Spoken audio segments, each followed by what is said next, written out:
Hello everyone, ये आपकी class 8 की जो है सोशल साइंस की बुक है जिसका हम चैप्टर फर्स्ट कर रहे थे।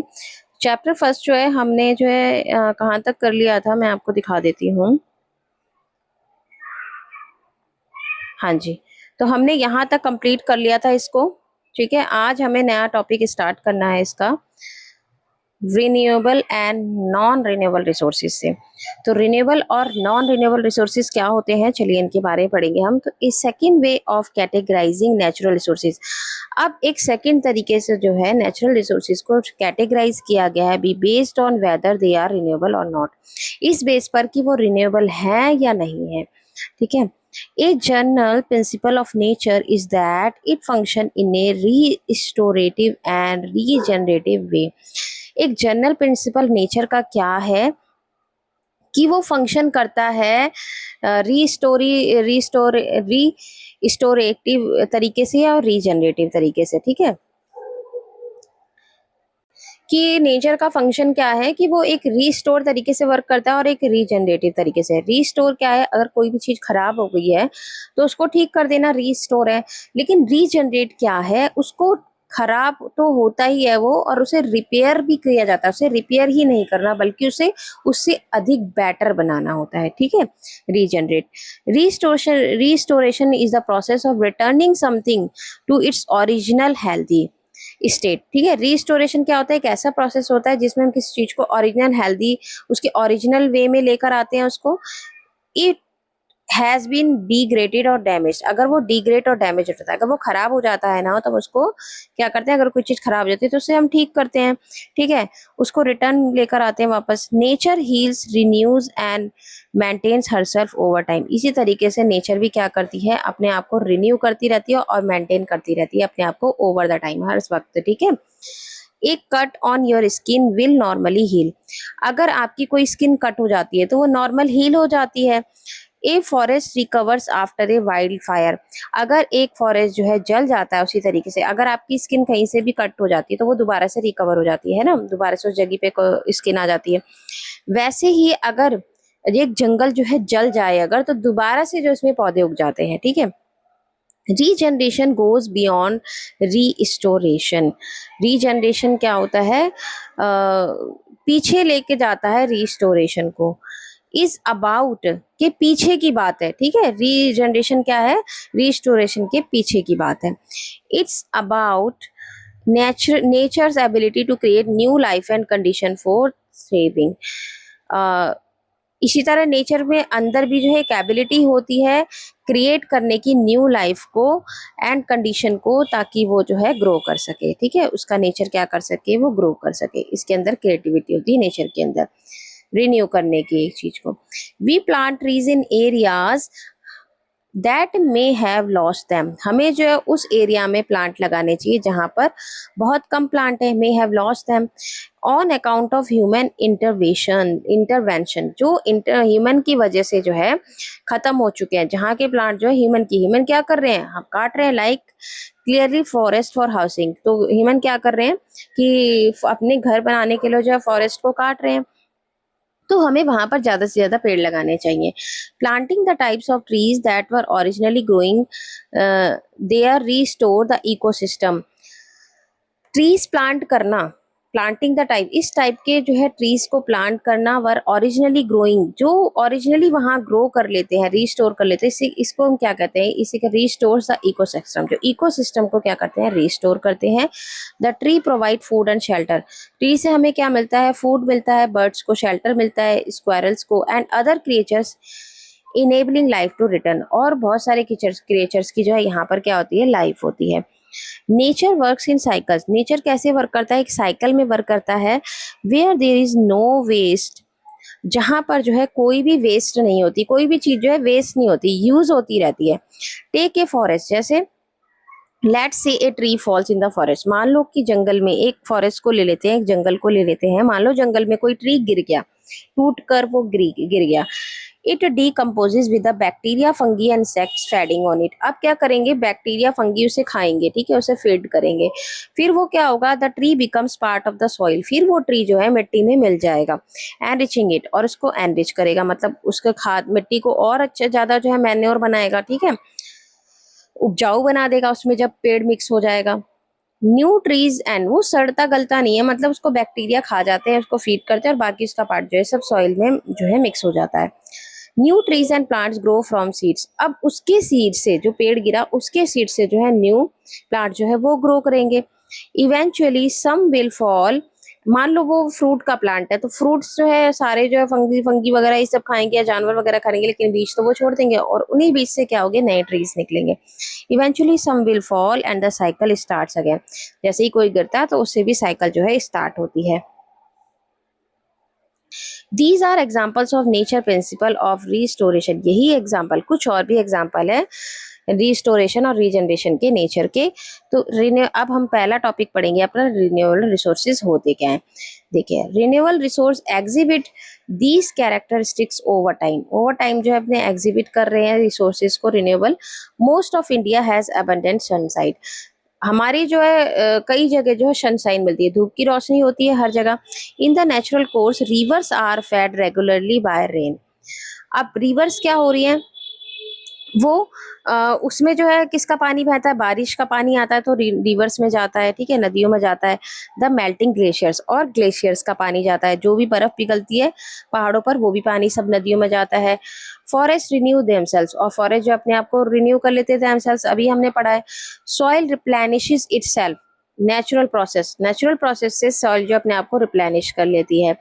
सो ऑन, इसी तरह और भी चीजें हैं जो अपने आप को दोबारा से रिन्यू कर लेते हैं, मतलब वो दोबारा से आ जाते हैं, मतलब पेड़ अगर कट गया तो फिर वो दोबारा से उस जगह पर रुक जाता है तो रिन्यू हो जाता है ना वो। सोलर एनर्जी, सूरज से मिलने वाली सोलर एनर्जी, वाइंड से, हवा से मिलने वाली wind energy, energy from flowing water, जो वाटर बह रहा है, पानी बह रहा है, उससे मिलने वाली एनर्जी, टिम्बर फॉरेस्ट से मिलने वाला टिम्बर, आर रिन्यूएबल रिसोर्सेज, ये सब क्या है, हमारे रिन्यूएबल रिसोर्सेज है, क्योंकि इन्हें हम दोबारा प्राप्त कर सकते हैं। As long as we are able to manage them in a sustainable manner, इसीलिए हमें इन्हें जो है एक सस्टेनेबल मैनर के द्वारा जो यूज करना चाहिए, इन्हें ज्यादा से ज्यादा भी यूज नहीं करने लेना चाहिए, अगर हम इसे ज्यादा से ज्यादा भी यूज कर लेंगे तब भी हम इनको जल्दी से रिन्यू नहीं कर पाएंगे, क्योंकि इन्हें रिन्यू होने में भी ना टाइम लगता है कुछ, ठीक है। However, for them to remain renewable, this is a condition. The natural rhythm of restoration, regeneration must not be disturbed. अब क्या है, however, for them to remain renewable, there is a condition. अब देखिए, इनके लिए भी एक कंडीशन है, एक रिदम होती है, नेचुरल रिदम, रजिस्ट्रेशन और रीजनरेशन की एक रिदम होती है, मस्ट नॉट बी डिस्टर्ब, जिसको हमें जो है डिस्टर्ब नहीं करना चाहिए। अगर हम किसी चीज को ज्यादा यूज कर लेंगे जो रिन्यू होगी, लेकिन वो कुछ समय बाद रिन्यू होगी ना, तो उसके लिए हमें एक टाइम पीरियड छोड़ना पड़ेगा, ताकि जब तक पहले वो रिन्यू हो जाए उसके बाद हम इसको यूज करें। If we harvest timber faster than the forest, अगर हम जंगल के पेड़ जो है जल्दी जल्दी काट देंगे, can grow trees, we will eventually deplete the forest, जिससे क्या होगा, अगर हम जल्दी जल्दी यूज कर लेंगे तो वहां भी क्या होगी, उनकी कमी हो जाएगी फॉरेस्ट में। Scientist have shown that through, scientist देखते हैं कि that through irresponsible human action के इरेस्पॉन्सिबल होने से, मतलब ह्यूमन की वजह से, क्योंकि ह्यूमन जो है इरेस्पॉन्सिबल है, तो साइंटिस्ट ने क्या देखा कि many of nature cycle have been disturb, जिससे क्या हो रही है, ह्यूमन की वजह से बहुत सारी नेचर साइकिल जो है डिस्टर्ब हो रही है। एक combination of several factors interacted, जैसे कुछ फैक्टर्स हैं जो इन्हें इंटरेक्ट कर रहे हैं, पर फॉसिल फ्यूल ड्राइवन इंडस्ट्रियलाइजेशन, मतलब फॉसिल फ्यूल जो है यूज किए जाते हैं इंडस्ट्रीज में, and cutting down of forest, और फॉरेस्ट को एग्रीकल्चर के लिए कट किया जाता है, ठीक है। The other purposes are two of them, यही दो पर्पस हैं जिससे जो है हमारा नेचर डिस्टर्ब हो रहा है। Has led to rising temperature, जिससे क्या हो रहा है कि अब ये बात, ज्यादा पेड़ कट रहे हैं तो टेम्परेचर बढ़ रहा है, जो कि आप देख रहे हैं। देन वी आर एक्सपीरियंसेस, जो कि आप देख ही रहे हैं, एक्सपीरियंस कर ही रहे हैं। On account of this the glacier in some places in the Himalayas are melting at a rate faster, इसीलिए जो है हिमालय पर जो बर्फ है, बर्फ जो जमती है, उसके पिघलने का रेट जो है, टेम्परेचर बढ़ने की वजह से उसके पिघलने का रेट ज्यादा हो रहा है, वो ज्यादा पिघल रही है, पिघल ज्यादा रही है, बर्फ जम कम रही है, ठीक है, मतलब प्रेसिपिटेशन कम हो रहा है। प्रेसिपिटेशन मतलब बर्फ जम कम रही है, मेल्ट ज्यादा हो रही है, ठीक है।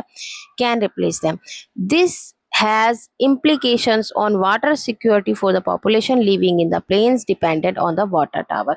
इससे कौन से लोग जो है डिस्टर्ब होंगे, जो वाटर प्लेन्स में रह रहे हैं, उनको पानी भी कम मिलेगा, क्योंकि एक टाइम पर पानी खत्म हो जाएगा, क्योंकि ग्लेशियर्स पर बर्फ कम जमेगी और मेल्ट ज्यादा होगी, तो एक टाइम पर क्या हो जाएगा, सूखा पड़ जाएगा। इसीलिए अब इसको हम बाद में पढ़ेंगे, डोंट मिस आउट को पहले ये पढ़ लेते हैं। यहाँ लिखा है कि we need industries to produce the goods we consume. हम जो है इंडस्ट्रीज में देखते हैं कि गुड्स प्रोड्यूस किए जाते हैं जिसको हम कंज्यूम करते हैं, यूज करते हैं। The process also creates waste that are frequently discharge into the river and other water bodies. और क्या हो रहा है कि जितना भी वेस्ट निकलता है ना फैक्ट्रीज में, वो रिवर्स में इस तरीके से बहा दिया जाता है, ठीक है। Often these waste can not decay to become the food of some life forms. इसको जो है इस तरीके से बहाना नहीं चाहिए, जिससे क्या होता है पानी में रहने वाले जीव जंतु भी परेशान होते हैं। Instead it leads to the disturbance in nature cycle of restoration and regeneration, जिससे रिस्टोरेशन पानी में रहने वाले जीव जंतुओं का नहीं होता, रीजनरेशन नहीं होता, leading to a situation where the river becomes poisonous, के जहरीली हो जाती है। पानी क्या हो जाती है, रिवर्स का पानी क्या हो जाता है, वो जहरीला हो जाता है इनकी वजह से, कैन नॉट सपोर्ट लाइफ, जिससे जिसमें रहने वाले जीव जंतु जो है रह नहीं पाते उस गंदगी की वजह से। अब चलिए पढ़ लेते हैं यहाँ पे, don't miss out. Traditionally communities had a system of regulating or retaining from fishing during the spawning season two enable. Spawning season कब होता है, जैसे जिस टाइम पे अंडे देती है फिशिंग, ठीक है, फिश अंडे देती है, तो उस टाइम पे मेंटेनेंस ऑफ फिश पॉपुलेशन। पहले क्या होता था ट्रेडिशनली कम्युनिटीज में, क्या होता था पहले, क्या होता था कि लोग जो है एक सिस्टम सा बना के चलते थे कि जब फिश अंडे देती थी उस टाइम पे फिश का शिकार नहीं करते थे, क्योंकि जब भी तो वो जनरेट करेंगी ना अपने जैसे बहुत सारे, तो उस टाइम पर वो उनका शिकार नहीं करते थे, ठीक है। तो मेंटेन बना कर रखते थे, जिससे फिश की पॉपुलेशन मेंटेन रहती थी। उस टाइम पर हम फिश को नहीं, क्योंकि फिश उस टाइम पे एग्स देती है, तो एग्स देती है तभी तो उनकी जनरेशन बढ़ेगी ना आगे। अगर हम पहले उनका शिकार कर ले तो फिर उनकी जनरेशन आगे बढ़ेगी नहीं। How ever the commercialisation of fishing resulted in over fishing. अब क्या होता है, ओवर फिशिंग की जाती है, ये नहीं ध्यान दिया जाता कि इस टाइम पर फिश जो अंडे देती है, कुछ नहीं ध्यान दिया जाता, उनका ओवर फिशिंग की जाती है। In the case of type of fish called tuna, जैसे इस केस में क्या है, एक ट्यूना नाम की जो है एक फिश है। For example the rapid and extensive decline in their population led to some agreements और कंट्रोल ऑफ फिशिंग, जिससे जो है कुछ एग्रीमेंट बनाए गए हैं और कंट्रोल किया गया है फिशिंग पर। Nevertheless, this important type of fish that keeps the ocean ecosystem, ताकि इन फिशेस को, जो ट्यूना नाम की फिशेस है, उन पर जो है एक एग्रीमेंट बनाया गया था, कंट्रोल किया गया उनकी फिशिंग पर कि ज़्यादा फिशिंग ना की जाए, ताकि जो है एक इकोसिस्टम बना रहे ओशियंस के अंदर, ठीक है। जब वो जनरेट करनी है अपनी जैसी फिशिंग, तो उस टाइम पर उनका शिकार ना किया जाए। इन बैलेंस व consuming smaller fish, shrimps etcetera is on A decline, ताकि इकोसिस्टम जो है बना रहे। Do you know other traditional practices that help the ecosystem to stay in a balance? कोई और अदर प्रैक्टिस, ट्रेडिशनल प्रैक्टिस है जिससे इकोसिस्टम का बैलेंस बना रहता है, तो आपको वो बताना है। यहाँ पे दिया है identify human action in your surrounding that result in nature losing her ability to restore regenerate. Identify human action, human के ऐसे एक्शन बताओ जिसकी वजह से जो है अपने चारों तरफ के, जिसके रिजल्ट से जो है नेचर जो है लूज हो रहा है, रिस्टोर रीजनरेट करने में। What types of intervention can be undertaken to restore nature, nature cycle को कर रहा है। अब यहाँ पे डोंट मिस आउट है कि ecosystem functions and ecosystem services.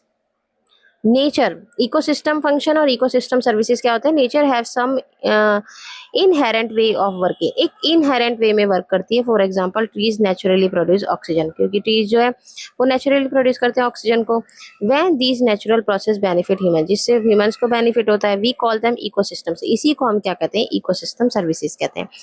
We can think it, मतलब एक से दूसरे को क्या हो रहा है, फायदा हो रहा है, तो ये इकोसिस्टम है, ठीक है। A forest naturally filter water, एक फॉरेस्ट जो है नेचुरली फिल्टर करती है वाटर को, प्रिवेंट सॉइल इरोजन, सॉइल के इरोजन को रोकती है, and provides habitat for animals, और एनिमल्स को रहने की जगह देती है।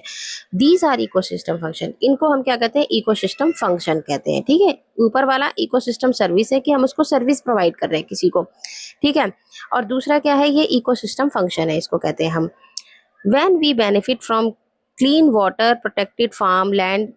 जब हम बेनिफिट जिससे किससे मिलता है हमें, वाटर से, प्रोटेक्टेड फार्म लैंड से एंड पॉलिनेटेड क्रॉप से, बिकॉज ऑफ दैट फॉरेस्ट की वजह से we are receiving ecosystem services, और हमें क्या मिल रहा है, ये इकोसिस्टम सर्विसेज मिल रही है, ठीक है, नेचर से हमें। ए मैच्योर ट्रीज प्रोड्यूसेस, एक मैच्योर ट्री जो है कितना ऑक्सीजन प्रोवाइड करती है, 275 लीटर्स पर डे में, एक दिन में। These words are little depending on the type of tree, ये टाइप ऑफ ट्री पर डिपेंड करता है, ठीक है, किस टाइप का ट्री है। ये ह्यूमन बीइंग नीड्स अबाउट, और ह्यूमन बीइंग को ऑक्सीजन की कितनी जरूरत है, 350 लीटर एवरी डे, रोज। This can change based on the type of activity that an individual engages in their height weight, और मतलब कि हाइट वेट पर डिपेंड करता है ह्यूमन की, ठीक है, कि उसे कितनी ऑक्सीजन की जरूरत है। तो ये पढ़ लिया है हमने।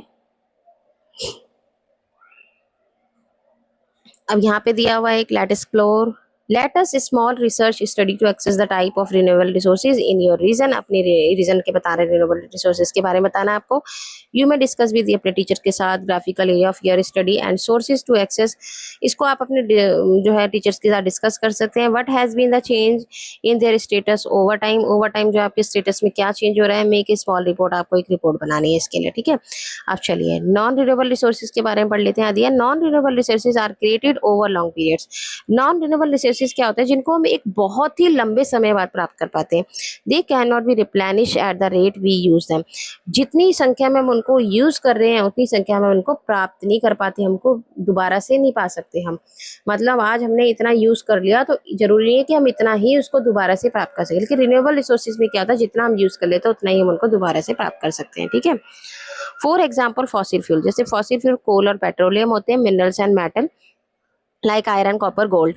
नॉन रिन्यूएबल रिसोर्सेज, अगर आज हमने गोल्ड जो है इतना ज़्यादा यूज़ कर लिया तो ये ज़रूरी है कि हम अगले डे जो है उसको उतना ही वापस पा लेंगे, हम उन्हें वापस नहीं पा पाएंगे, एक लंबे समय के बाद हम उनको प्राप्त कर सकते हैं, लेकिन वो भी ज़रूरी नहीं है कि हम उसे उतना ही प्राप्त कर लेंगे जितना हमने यूज़ कर लिया। India has significant quantities of coal reserves. We mine coal to meet our growing need for energy. हम कोल का यूज कैसे करते हैं, एक एनर्जी के लिए यूज करते हैं, but it has been estimated that the coal reserve in India में लास्ट अनदर 50 ईयर्स। लेकिन एस्टिमेटेड कोल हमें कब मिला था, 50 ईयर्स पहले, ठीक है, last. The demand for electricity has been increasing, electricity की डिमांड बढ़ती जा रही है क्योंकि पॉपुलेशन बढ़ रही है। एंड डेवलपमेंट वर एक्सीलरेट्स, और डेवलपमेंट भी बढ़ रहा है। Till more sustainable options become available widely, we need to use the coal we have judiciously। इसीलिए हमें कोल का यूज जो है, कोयले से इलेक्ट्रिसिटी बनती है, इसीलिए हमें कोयले का यूज जो है जुडिशियसली, मतलब जितना हमें चाहिए ना उससे थोड़ा कम ही यूज करना चाहिए हमें, ठीक है, कोयले का।